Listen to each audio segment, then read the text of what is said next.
Today we are starting a new chapter in DR Escapes. Of course, we love our Cabrera region of the North Coast. We love the quiet, sleepy fishing village lifestyle, and as Barry always used to call it, sort of the Mayberry with internet. But Cabrera is only one of the great little towns along the north coast of the Dominican Republic. There's something for everyone along the north coast. If you prefer a little more nightlife or tourist action, no problem. You've got Sosua or Cabarete or even some parts of Puerto Plata. If you prefer more of a commercial center, you always have Puerto Plata or maybe even Nagua. If you like more of a French flavor and want to live as close as possible to the famous Playa Grande Beach and Laguna Grigri, then maybe you prefer Rio San Juan. If you crave more of an eclectic European touristy vibe, then there is always Las Terrenas over on the Samana Peninsula. One great thing about living in Cabrera is that we are sort of in the middle, between Puerto Plata on the west and Las Terrenas on the east. It's only a short ride either direction, anytime we want to enjoy any of the activities on the north coast. But what's it like to actually live in these other north coast communities? After all, today there are probably more expats living in Sosua or Cabarete or Las Terrenas than in Cabrera. Of course, we like it like that, but we also know that touristy beach towns will always attract more newcomers. That's what they see first and what they fall in love with when they come the first time. Over the years, it's been our mission to also let some of them take a peek into the quieter village lifestyle of Cabrera. So today we are starting a new series to introduce you to the pros and cons of life in these other North Coast towns. Hopefully this series will help you decide whether it's Cabrera or one of the other North Coast towns that best fits your needs and the needs of your family. Of course, we have to admit, once you compare all the towns in the North Coast, we still think a lot of you will end up in the peaceful little village of Cabrera, but it's your option. As we tell you about the neighborhoods in these other towns, we will also give you a glimpse of what kind of homes, home sites, or even farms that you can find in those communities. Thanks to our well-established network of property owners and real estate brokers across the whole North Coast, we can probably get you in to see anything you would ever want to see. And if you're looking for something special, no problem. We can always hit the road and find what you're looking for and help you negotiate that killer deal. So in this episode, let's start with a map of the whole North Coast just to give you the big picture. Unlike the southern and southeastern regions of the Dominican Republic, most of the North Coast is known for hidden, uncrowded beaches and mountain ridge lines running parallel to the ocean. Most visitors agree that the North Coast is the prettiest part of the island, with lushly forested mountains, lagoons, incredible beaches, and incredible vistas. This is generally a very green region with lush tropical vegetation and palm trees everywhere you look. The main North Coast Highway, Cabarete 5, runs parallel to the coast. In fact, from several places along the highway, you can even catch some incredible beach views right from the road. As you would expect, all of the important towns on the North Coast sit right on Cabarete 5, wedged between the coast and the mountain ridges. We will start this little adventure in Puerto Plata in the northwest and then take a look at the party town of Sosua, then on to the windsurfing town of Cabarete, then to Rio San Juan and Playa Grande region, then into the little villages of Abreu and Cabrera, then passing through Nagua on the way to Las Terrenas on the Samana Peninsula. Very different choices all along the way. As we hit the road, we will try to do a bit of a deep dive into each of the towns to give you a feel for what life would be like in each of them.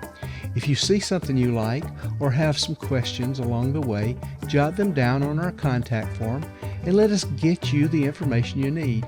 If you want to talk to other Americans, Canadians, or Europeans that have already made the move, let us know and we will hook you up to talk to them. Our role is to help you decide if a move or vacation home on the North Coast makes sense for you and your family. We want to help you any way we can. But first, a little background on what you can and can't do. Here's what you need to know about owning real estate as a foreigner in the DR. First, the good news. You can own most property just like any other citizen of the Dominican Republic. You get a title and own it outright, just like in your home country. You can occupy it, you can rent it, you can pass it down to a relative, or you can sell it whenever you like. There are generally a lot less restrictions and red tape on how you use your property and your construction activities. Most of the homes that expats purchased also tend to be built of concrete or concrete and steel reinforced block, making them very substantial and very energy efficient. And the cost of construction is typically much lower than what you'd expect back home without giving up the quality. Oh, and the property taxes are ridiculously low compared to what you're used to back home. For example, when I compare my property taxes on a comparable sized home in Atlanta to my home in Cabrera, I see that I am saving over 90% just on the property taxes alone. And Atlanta has pretty low property taxes compared to many northern cities or California, say. That's even enough tax savings to live pretty well on the North Coast, not counting the rest of the cost of living savings down here. Now for something you might consider a negative. There tend to be less zoning restrictions here, or at least less enforcement.